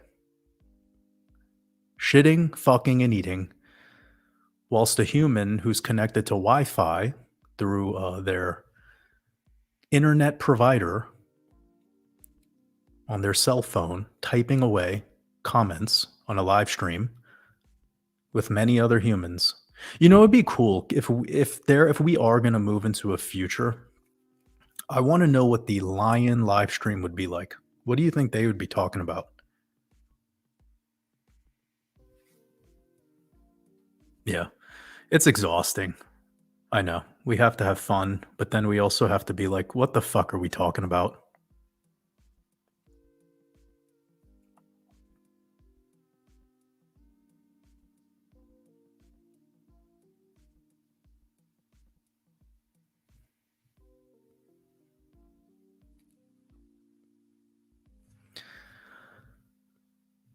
Gotta love humans.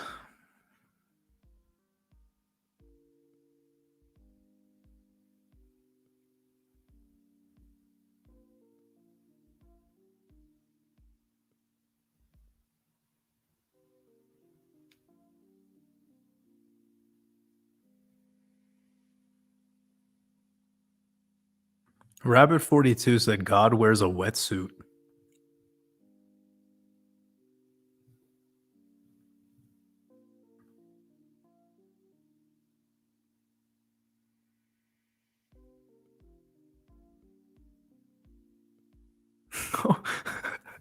You called me a biblical illiterate. I just asked, what's the Bible verse? What? Tell me the verse.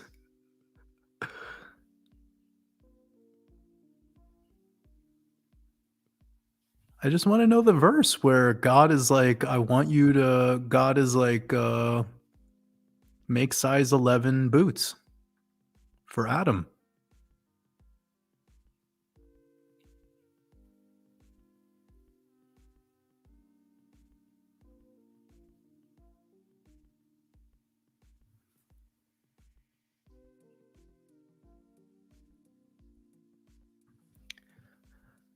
Got a super chat from Infinite Light Wizardry.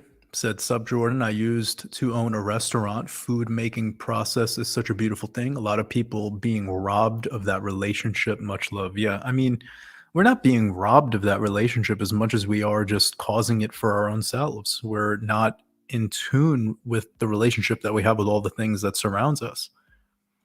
You know, like how many people out there that are content creators or they're artists that are using these social media platforms and they say really bad stuff about YouTube or whatever these platforms.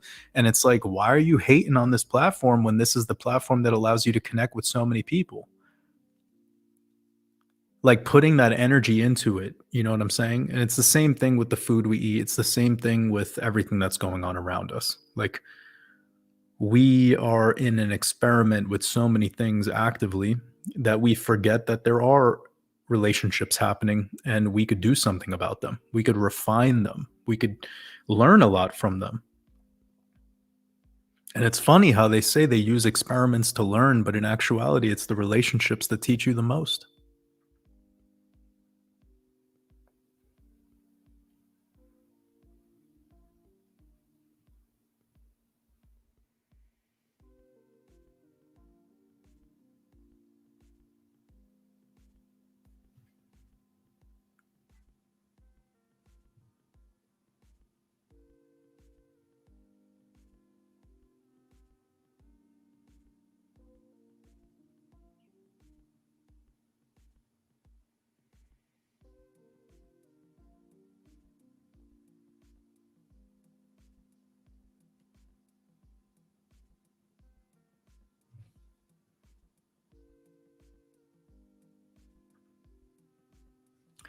Jay Johan, I appreciate you. I'm not going to read this because this is very nice thing for you to say, but it's very nice for you to say. But I'm not a role model. Um,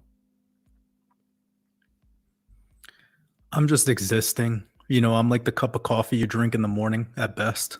But you brought something up. You brought up Goku from Dragon Ball Z, and I actually have been wanting to decode Dragon Ball Z, but I'm not sure even where to get started. I don't have the time to watch the whole show. That show, I don't even know how many seasons it's had, right? Amazing amount. But there's some serious wisdom hidden within that, like all anime.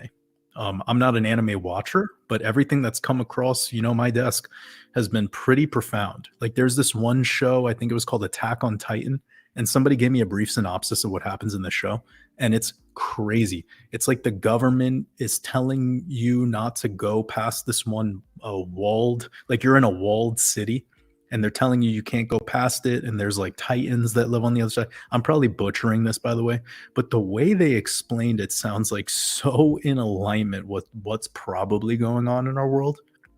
Like government scaring you to stay in your little, you know we call them continents. And anytime you want to explore outside of the legal parameters, you'll be redirected or fined or even jailed in some cases. And yeah, it's just crazy. Like you can't fly a plane wherever you want if you own your own plane, or if you have your own boat, you can't just continue going past a certain boundary, or else the Navy will come after you. And some people will say, well, isn't that good? And it's like, well, we should be able to explore this world, right? Like if somebody just wanted to make their own rocket, like we probably have enough intelligent engineers in this world to come together and to make their own space station. I say space station in quotes, by the way. But all these people could come together. There's so much money in this world. People could pool money together and they could do something. But I bet you that the military, the government would never allow you to just get in your own rocket and try to go to outer space. It would be impossible. They will not allow that shit. But anyways, I find that show Dragon Ball Z to have a couple themes about it that are very fascinating, and I just don't have the time to decode it. I would need like something to summarize the whole show for me, and then take it from there. And I bet there's big connections with mythology.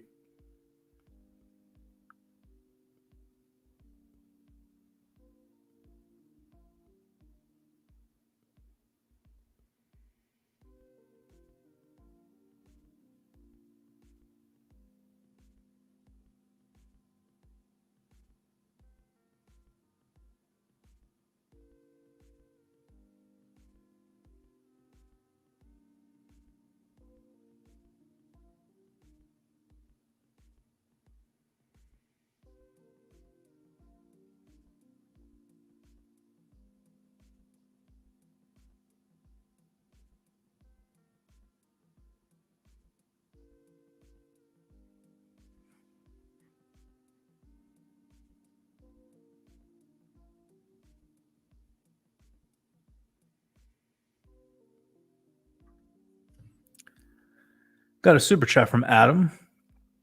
You said my daughter anti V with me through the whole scamdemic, now is on her second V boyfriend. Our relationship has died a death, but I'm not prepared to compromise past some judgment for me. Oh man, Adam, I mean, I don't really feel like I'm in the place to do such a thing, bro.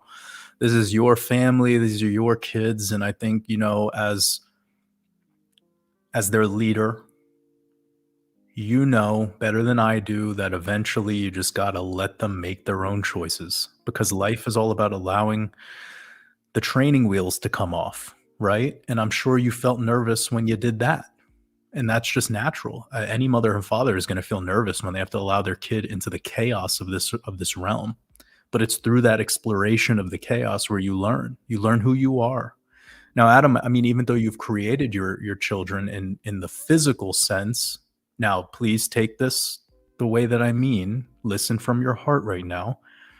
Although you created your daughter's physical essence, this does not mean that you gave her her spiritual or her etheric essence. We can't give that through the physical act of copulation. So this is just what it is, you know, and I don't feel the best saying these sorts of things because it's heartbreaking to some. But fuck, let's just be honest. I mean, any of you that have made it here that are, you've made it this far, you probably have brothers and sisters that are completely asleep. And again, I know this sounds judgmental, but we're just cutting through the bullshit and getting straight to the truth. And for many, your mom and dad are also completely asleep. Your grandparents are asleep. Your consciousness is not something that's being gifted to you through the process of your mother and father having sex and making you. Okay. So, Adam, it's the same thing when you were someone else's maker. Like, this is their journey, this is their spiritual journey. And I know you want to protect. I know you want to be the leader. I know you want to lead the way, brother. But it's not your way. You have your own thing going on. And you brought life into this world. Now it's time to let the bird fly away. Like, let it make the mistakes. Now, I know, like, this to some might sound like I'm promoting this type of thing, but like, Adam, I have a story to share with you very, very quickly. And I think this will resonate with you because of the situation we're in right now. Back in 2020, I was having my own go of it with all these people that were pro jab, as I'm sure you were too. And I was pretty heated in the moment. I was getting a little hot, a little aggressive, as we all get sometimes. And I was talking a lot of shit about people that have taken this jab, And my mom walked away from the room and she came back with my medical records and she showed me the jab schedule that I experienced. And she was like, "Well, if these things are so bad, then why are you the way you are? Like, why are you like this? How have you been able to accomplish the things you've been able to accomplish?"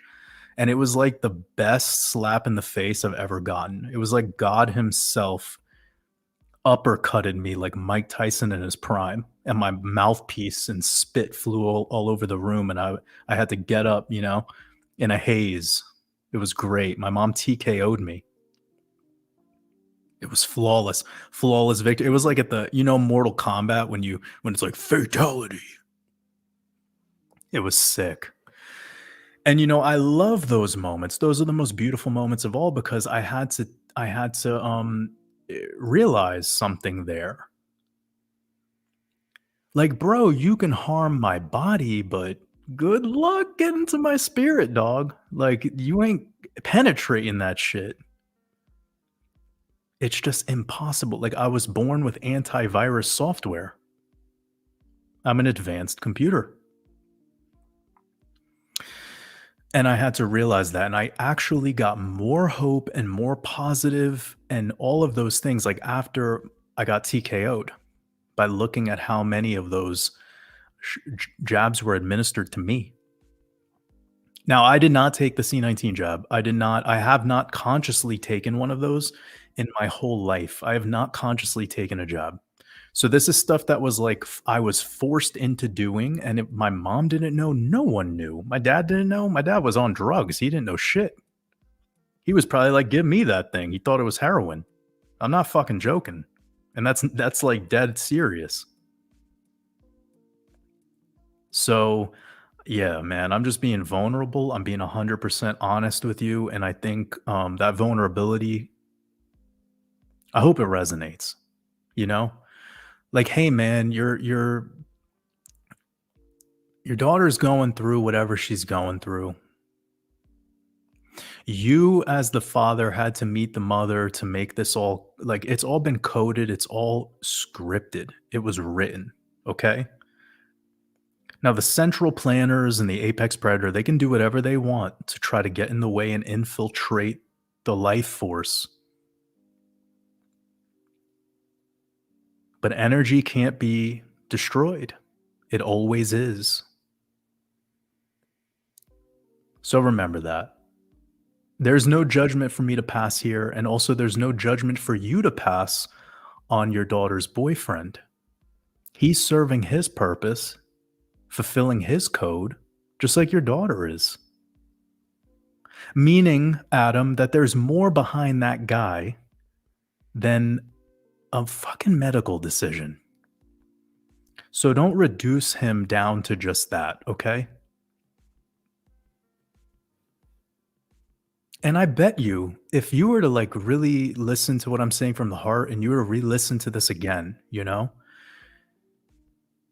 see that if you just tried to see it for the angle that I'm looking at it from, it would probably resurrect the relationship that you have with your daughter.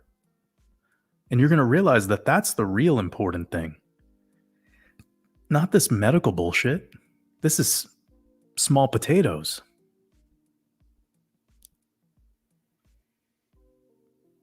Serve your purpose as a father. Be a true leader. And a leader is not looking at people based on the little things. They're looking at what could they do to have a relationship with that person, to be together in a system that wants to divide us. And don't forget this. They want us to hate each other over a fucking syringe. As long as we're divided, as long as we hate each other, as long as Deacon Bean Cooter in the chat keeps calling me a fuckhead, the New World Order wins.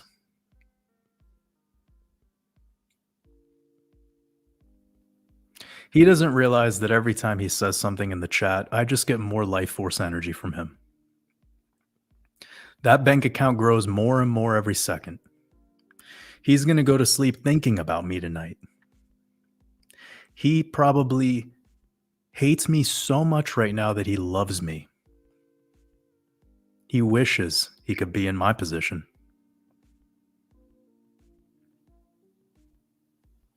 And I needed to realize that as a leader, because a true leader gets inspired by the insults and the hate that's thrown their way.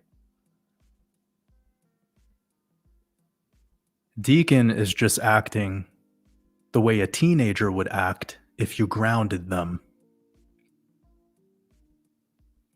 They start throwing a hissy fit.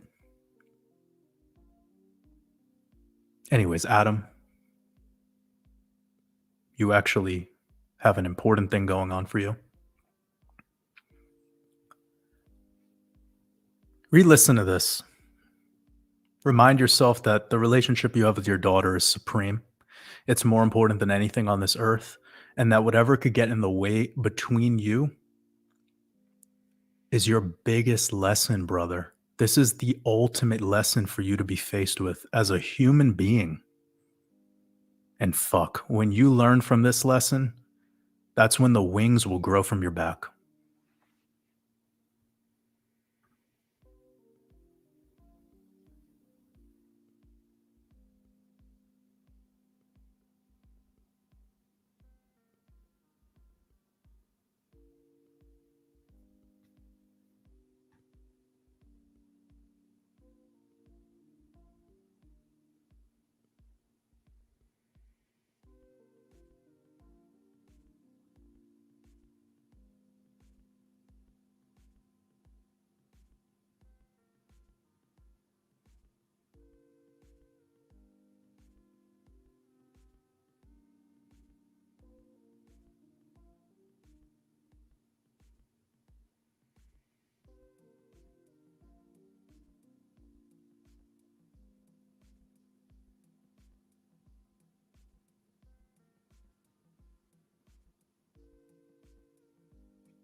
All right, I have to finish this one up. We made it to the 2-hour mark. I have a couple more super chats. We'll wrap this one up. We had 550 people make it with us all the way to the end. Really, really grateful. Yvonne says, what do you think of human design system? Well, Yvonne, I'm going to be 100% transparent and let you know I do not personally use human design. I've never really spoken with somebody who uses it at the professional level, but I do see that it's a growing decoding system that many people have become many people resonate with. Um, Again, kind of a combination of multiple systems, but I don't know enough about the makeup of what human design is to personally share any, opinion about it, and I also do not use human design personally, so I definitely cannot experientially speak to what, it is and its validity or its utility. But what I will say is that there's a couple of things that I know are within that system and perhaps with some, how do I say this? Let's just touch on numerology, okay? I know it uses both astrology and numerology. Now, I'm not sure if it uses Vedic astrology or if it's just using the tropical system, but like when it comes to the numerology side of things, let's just say you were born on today, November 2nd.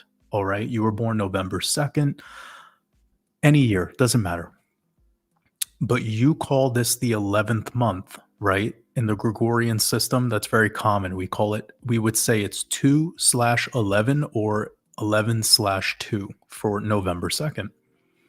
But Novem in Latin is 9. So we have a discrepancy here. So I'm not saying that all date numerology is wrong and all life path is wrong and that human design system is wrong. It's just like it depends on where you're at with it all, you know? Now, I would hope that anyone who gets deep into any system knows about that, what I just said a moment ago. Because if you don't know about that, then you're kind of aimlessly floating in the middle of outer space, you know? You need to know the etymology of the words you speak. So that's powerful stuff. Because again, the etymology, especially with Latin, revealing a number and then you're giving priority to a numerical system, well, then you need to kind of know what the hell you're talking about, right? So, yeah, anyways, Yvonne, I think there's probably a ton of merit to human design as there is with many other systems, but I'm weary of getting too in the weeds of any of those systems and relying on them because at the end of the day, there's usually plenty of discrepancies that kind of wash it all away in less words. But yeah, I don't personally use it or know anyone who does as their soul system, so I can't speak on it. Appreciate your support. Mike Roland, I hope you are doing well, brother. Sending you lots of love wherever you're at. Wolfpack misses you in the Discord and your words of wisdom. Truly, we love you.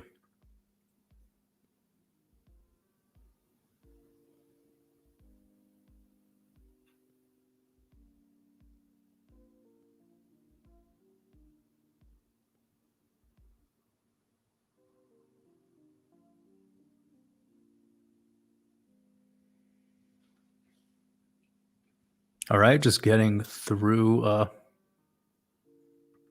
Chip Wellington says getting punched by your mom is always memorable. It was metaphorical, you know?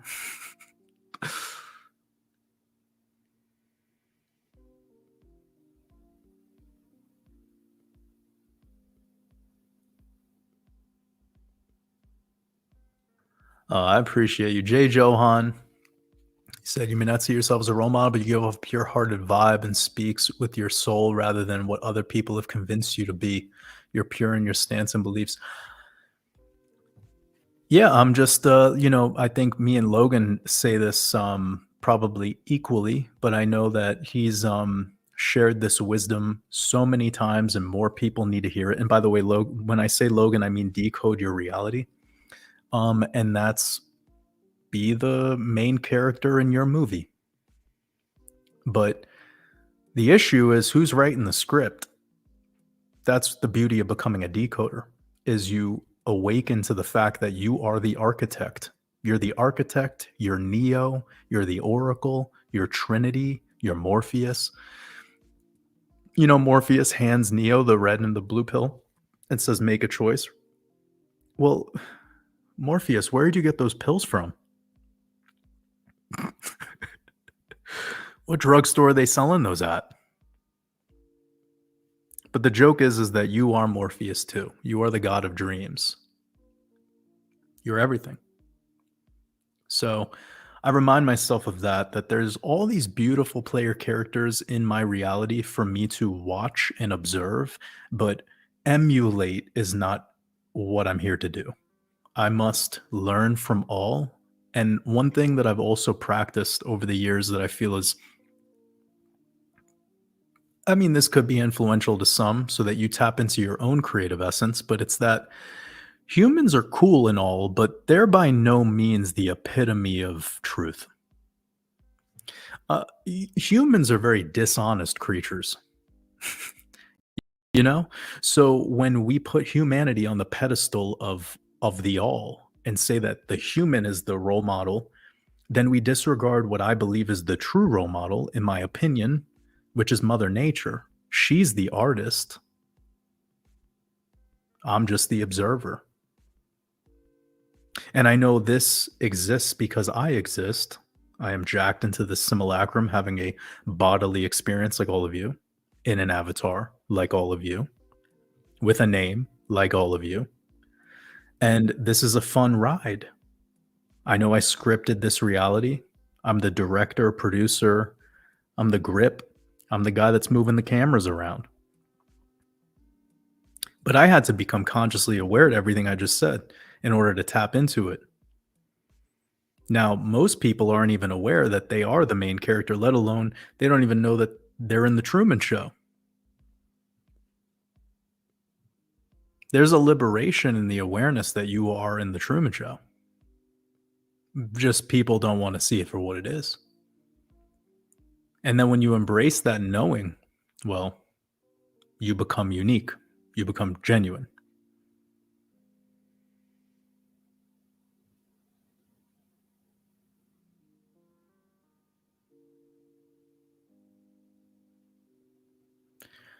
Got a super chat from Warrior Bones. Says, any way to put the shows you go on into your channel? What do you mean? Do you mean like podcasts and interviews? I mean, the bigger purpose of having them be on everyone else's channel is so that the community goes over to those channels and supports them. That's kind of the idea there. I appreciate your support.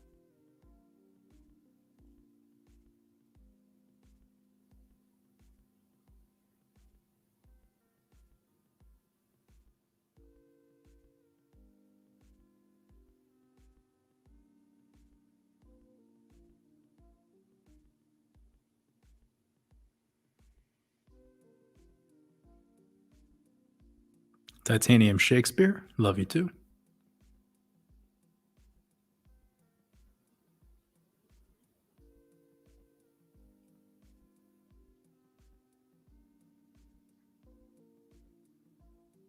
All right, I really have to move on.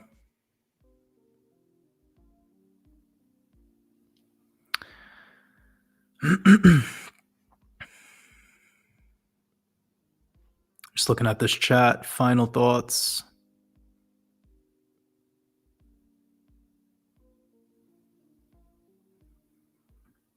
Maria asks, at what point does food stop being food? Most things people label as food today should not even be in the food category.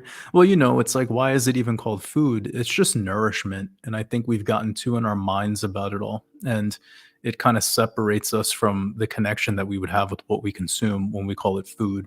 It's kind of like the thing when we look at an animal and then we call its flesh meat. And then we say, I eat the meat. Well, yeah, I mean, look at what you've just done. You are what you eat. Think about it.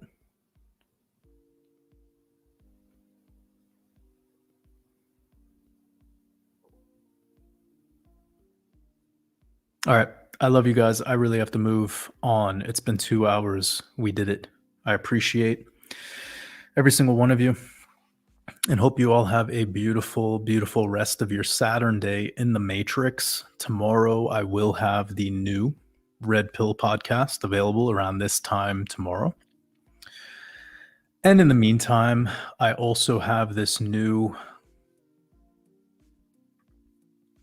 very powerful Black Moon Decoded available now over at patreon.com/watersabove, also included with the Mastermind community, which has access to tomorrow's Red Pill podcast. So plenty of value packed into this new month of November over on Patreon. And I'm really grateful for all of your support. I know this is a very powerful live stream we just did today. Lots of thought-provoking ideas to meditate on, even for myself. So I appreciate every single one of you for joining, hanging out, and I'm hoping that you all have a beautiful rest of your weekend in the Matrix. Much love.